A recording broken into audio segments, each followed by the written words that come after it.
नमस्कार साथियों, आप सबका पुनः स्वागत है श्रद्धा एस्ट्रो ज्योतिष में। आज हम लोग कवर करने वाले हैं मिथुन लग्न की कुंडली में यदि राहु एकादश भाव में बैठे हैं तो क्या फल है। हम ये भी कह सकते हैं मिथुन लग्न की कुंडली में मेष राशि का राहु किस प्रकार का फल देता है। तो आइए शुरुआत करते हैं आज की क्लास का। लग्न से या प्रथम भाव से गिनते हैं एंटी क्लॉकवाइज, घड़ी की विपरीत दिशा में तो आता है एकादश या 11वां भाव। 11वां भाव क्या बताता है? 11वां भाव बात करता है हमारे विश कंप्लीशन, इच्छाओं की पूर्ति की। 11वें भाव से ही देखा जाता है कि हमारे दोस्तों के साथ हमारी मैत्रीपूर्ण संबंध रहेंगे कि नहीं रहेंगे। हमारे बड़े भाई बड़ी बहन के साथ हमारे संबंध भी 11वें भाव से देखे जाते हैं। 11वां भाव हमारे जीवन में लाभ की बात करता है। अभी यहाँ पर मेष राशि का राहु है।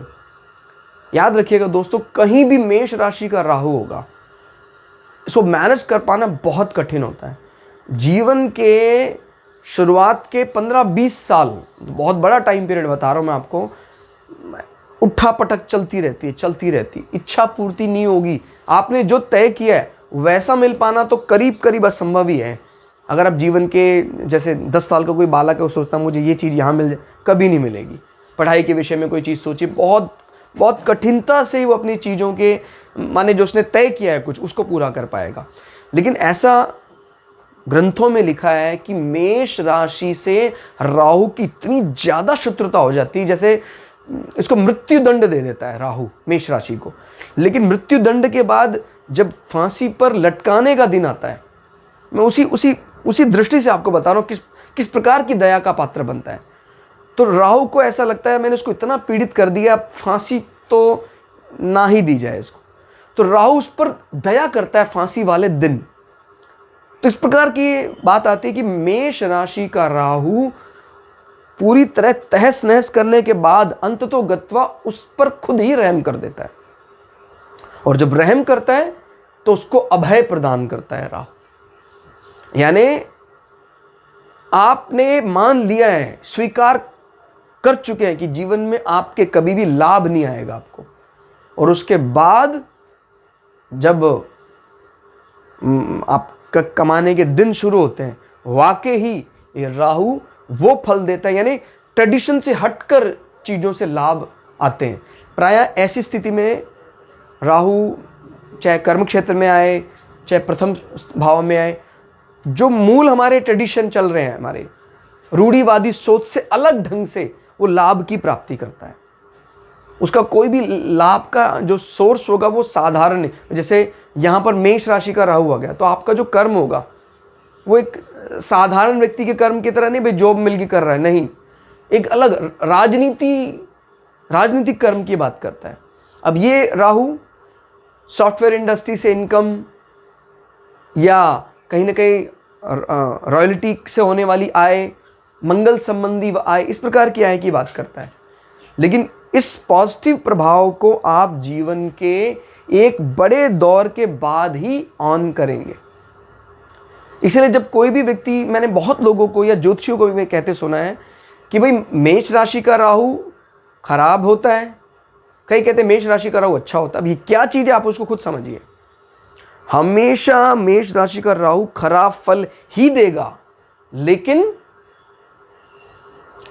25-20 साल की उम्र के बाद धीरे धीरे, और ये ध्यान रखिए, ट्रिगर करता है मंगल के लगातार 2 बार अंतरदशा आपने व्यतीत किए हैं, उसके बाद या शुरुआत में ही जीवन की महादशा लगी मंगल की, तो इसके नेगेटिव परिणाम आपके सामने आने लग जाएंगे। मंगल देने का प्रयास करेगा, राहु विरोध करेगा उसका। या शुरुआत में ही जीवन की राहु की दशा लगी हुई है आपकी, जब आपका जन्म हुआ तो अच्छा अंतराल आपने बिता लिया राहु के क्रूरता के समय पर, तो फिर आप राहु की दया के पात्र हो जाएंगे और नेगेटिव प्रभाव छोड़कर राहु पॉजिटिव प्रभाव देने लग जाएगा। मेरी बात को समझिएगा, ये सबसे कठिन फल माना जाता है इसको कहना। मेष राशि का राहु कहना सबसे कठिन माना जाता है।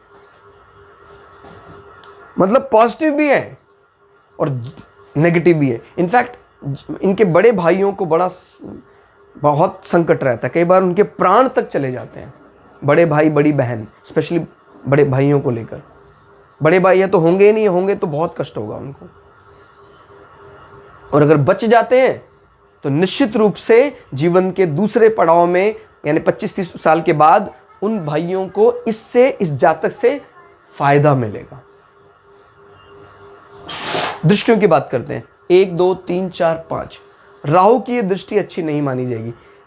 छोटे भाई बहनों को कष्ट मिलेगा, पराक्रम को घटाएगा, ईसोफेगस आहार नाल और आपके फूड पाइप में, सांस की नली में कोई दिक्कतें हो सकती हैं।